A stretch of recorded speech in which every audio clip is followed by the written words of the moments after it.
जरा सोचो दोस्तों, अगर आपके पास एक ऐसी पावर आ जाए जिससे आप टाइम को स्टॉप कर सको, तो आप उस पावर का इस्तेमाल किन किन चीजों में करोगे। कुछ ऐसा ही होता है हमारी कहानी के कैरेक्टर बैन के साथ। कहानी की शुरुआत में हम एक कपल बैन और सूजी को देखते हैं, जो कि किसी बात को लेकर आपस में झगड़ रहे होते हैं। अब इन दोनों का झगड़ा इतना बढ़ जाता है कि सूजी बैन से ब्रेकअप करके वहाँ से चली जाती है। अगले दिन बैन अपने कॉलेज जाता है और वहाँ पर वो सूजी को किसी दूसरे लड़के के साथ देखता है। बैन बताता है कि कल तक तो हम दोनों एक दूसरे के साथ थे और हमेशा साथ में रहने का प्रॉमिस कर रहे थे, पर आज सूजी किसी और के साथ है। कल तक तो वो मुझे किस कर रही थी, पर आज वो किसी और को किस कर रही है। इसके बाद वहाँ पर बैन का दोस्त शॉन आता है और उसे कहता है कि तुझे किसी सुंदर लड़की को पटाना चाहिए, ताकि सूजी जब भी तुम दोनों को साथ में देखे तो उसे जलन महसूस हो। लेकिन बैन शॉन को कहता है कि अब वो इस हालत में नहीं है कि वो किसी और के साथ रिलेशनशिप में आ सके। इसके बाद बैन अपनी आर्ट क्लास में जाता है और वहाँ पर भी वो सिर्फ सूजी की ही पेंटिंग बनाता है। बैन को सूजी की बहुत याद आ रही थी, इसलिए एक रात को वो सूजी को फोन भी करता है और उसे पूछता है कि क्या हम दोनों फिर से साथ में हो सकते हैं। पर सूजी बैन को मना कर देती है और कहती है कि अब मैं किसी और के साथ हूँ। अब इसके बाद से ही बैन बहुत ज्यादा उदास रहने लगता है और वो बस दिन रात सूजी के बारे में ही सोचने लगता है, जिसके चलते बैन को नींद आना भी बंद हो जाती है। वो सोने की बहुत कोशिश करता है पर सो नहीं पाता,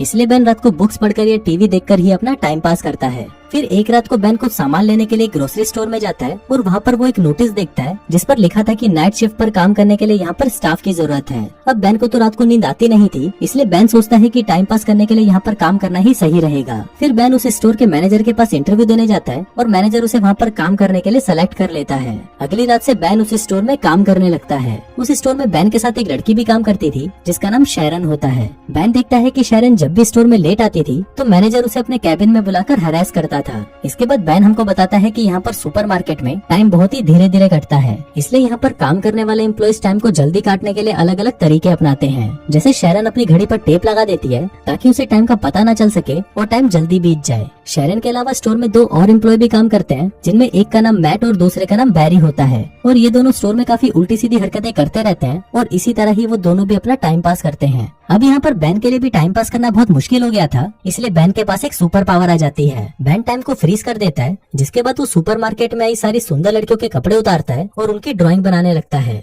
बैन बताता है कि उसे दुनिया में सबसे ज्यादा सुंदर क्रिएशन लड़कियां ही लगती हैं, इसलिए वो सिर्फ लड़कियों की ही ड्राइंग बनाता है। अब बैन ऐसे ही लड़कियों की ड्राइंग बनाकर अपना टाइम पास करता था और जब बैन टाइम को वापस नॉर्मल करता तो बहुत सारा टाइम बीत जाता था और इसी वजह से बैन को स्टोर में ज्यादा काम भी नहीं करना पड़ता था। अब ऐसे ही कुछ दिन बीत जाते हैं और फिर एक दिन जब बैन काम पर आता है तो वहाँ शैरन भी उसके पास आती है। फिर बैन अपने लॉकर में से एक सैंडविच निकालता है तो उसे देखकर शैरन कहती है कि उसे बहुत भूख लग रही है, तो क्या वो ये सैंडविच खा सकती है। अब बैन उसे हाँ बोल देता है और शैरन को वो सैंडविच खिला देता है। शैरन जब वो सैंडविच खा रही थी तो बैन उसे देख रहा होता है और बैन के मन में शैरन के लिए फीलिंग्स जागने लगती है। इसके बाद बैन स्टोर में आता है तो वहाँ पर उसे बैरी और मैट मिलते हैं। फिर वहाँ पर मैट बैन को कहता है कि आज रात को वो शैरन के साथ मूवी देखने जा रहा है, जिसके बाद वो शैरन के साथ इंटीमेट होगा। अभी सुनकर बैन को बहुत बुरा लगता है और वो सोचता है कि जब भी वो किसी लड़की को पसंद करता है तो वो लड़की उसे छोड़कर चली जाती है। बैन बताता है कि जब वो छोटा था तो वो एक लड़की को पसंद करता था, पर वो उसे कभी भी अपने दिल की बात नहीं बता पाता था।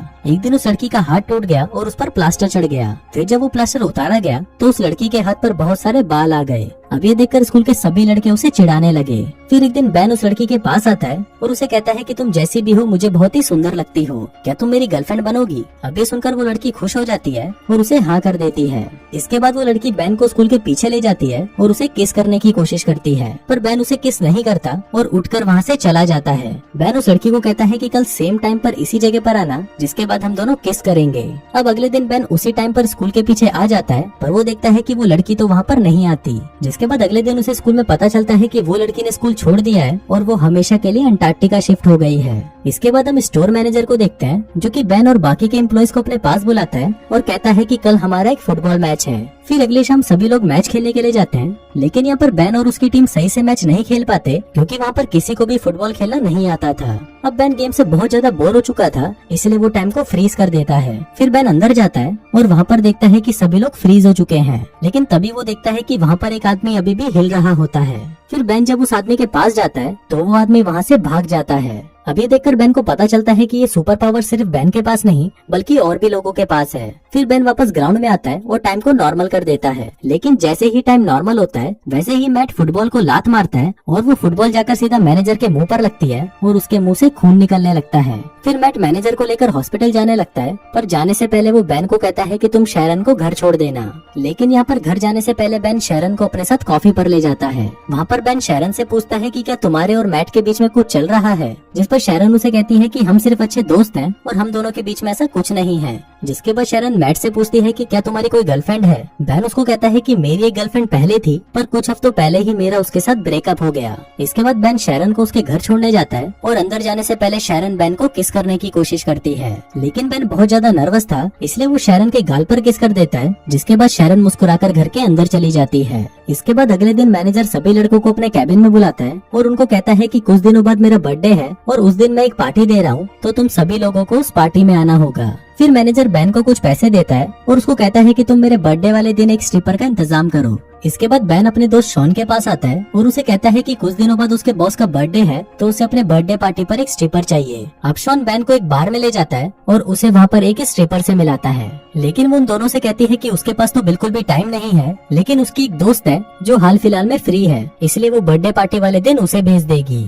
फिर अगले दिन बेन स्टोर में वापस टाइम को फ्रीज कर देता है, लेकिन इस बार वो सिर्फ शैरन की ही पेंटिंग बनाता है। फिर कुछ देर बाद शैरन बेन के पास आती है और उसे कहती है कि क्या तुम मेरे साथ मैनेजर की पार्टी में चलोगे। बेन उसे हाँ बोल देता है, जिसके बाद शैरन बेन को किस करती है और वहाँ से चली जाती है। अब जब से शैरन ने बेन को किस किया था उसके बाद से ही बेन को रात में बहुत अच्छी नींद आने लगती है। फिर अगले दिन मैट और बैरी बेन को फोन करके उसके साथ एक प्रैंक करते हैं। मैट बेन को कहता है कि वो एक आर्ट गैलरी से बोल रहा है और उसे बेन की ड्राइंग्स बहुत ज्यादा पसंद आई है, इसलिए वो कल बेन से मिलना चाहता है।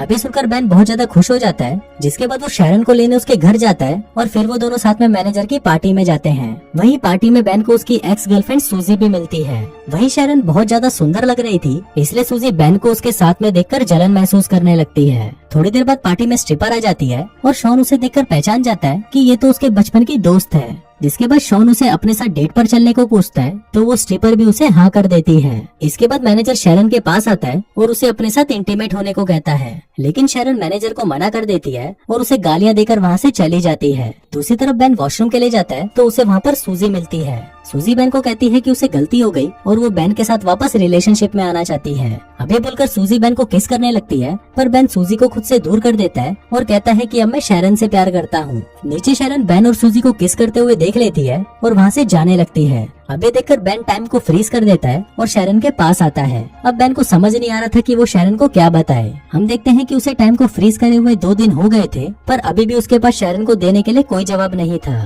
फिर बेन वापस टाइम को नॉर्मल कर देता है और शैरन वहाँ से चली जाती है। इसके बाद बेन शैरन को मनाने उसके घर जाता है, पर शैरन बेन पर चिल्लाने लगती है और उसे अपने घर से बाहर निकाल देती है। अब इसके बाद से ही बेन वापस उदास रहने लगता है और उसको नींद आना भी वापस बंद हो जाती है। कुछ दिनों बाद बेन उसी आर्ट गैलरी में जाता है जहाँ से उसे कॉल आया था। फिर वो मैनेजर को कहता है कि आपने मुझे यहाँ पर मेरी पेंटिंग्स देखने को बुलाया था। अभी सुनकर मैनेजर कहता है कि मैंने तो तुमको कोई कॉल नहीं किया, और तब बेन को समझ आता है कि उस दिन फोन पर मैट था और वो उसके साथ मजाक कर रहा था। फिर बेन उस मैनेजर को सॉरी बोलकर वहाँ से जाने लगता है, पर वो मैनेजर बेन को कहता है कि जाने से पहले मुझे तुम्हारी पेंटिंग्स देखनी है। फिर मैनेजर जब उन पेंटिंग्स को देखता है तो वो उसे बहुत ज्यादा पसंद आती हैं। फिर मैनेजर बेन को कहता है कि कल तुम मुझसे अपॉइंटमेंट लेकर मिलना, हम तुम्हारी इन पेंटिंग्स की एग्जीबिशन लगाना चाहते हैं। अब ऐसे ही कुछ दिन बीत जाते हैं और फिर एक दिन शैरन के घर पर एक इनविटेशन कार्ड आता है जो बेन ने उसे भेजा था। इसके बाद हम बेन को देखते हैं जो कि अपनी पेंटिंग्स के एग्जीबिशन में होता है। वहाँ पर एक अमेरिकन पेंटर भी थी और वो बेन के पास आकर उसकी पेंटिंग्स की तारीफ करने लगती है। जिसके बाद वो बेन को कहती है कि तुम्हें अपना शो अमेरिका में भी करना चाहिए। अब ये सुनकर बेन को याद आता है कि शैरन को भी अमेरिका घूमने का बहुत मन था। जिसके बाद वो उस पेंटर को अमेरिका आने के लिए हाँ कर देता है। इसी तरह वहाँ पर शैरन भी आ जाती है और वो वहाँ पर अपनी पेंटिंग्स को देखकर बहुत खुश होती है। इसके बाद वो बेन के पास आती है और बेन उसे सॉरी कहता है, जिस पर शैरन भी उसे माफ कर देती है। फिर बेन उससे पूछता है कि क्या तुम मेरे पर ट्रस्ट करती हो, तो शैरन उसे कहती है कि हाँ, मैं तुम पर ट्रस्ट करती हूँ। इसके बाद वो शैरन को आंख बंद करने को कहता है और जब वो उसे किस करता है तभी वो वहाँ पर टाइम को फ्रीज कर देता है। अब जब शैरन ये सब देखती है तो वो बहुत ज्यादा हैरान हो जाती है। इसके बाद वो दोनों बाहर आते हैं और वहाँ पर एक दूसरे को किस करने लगते हैं और इसी के साथ ही ये कहानी यहीं खत्म हो जाती है।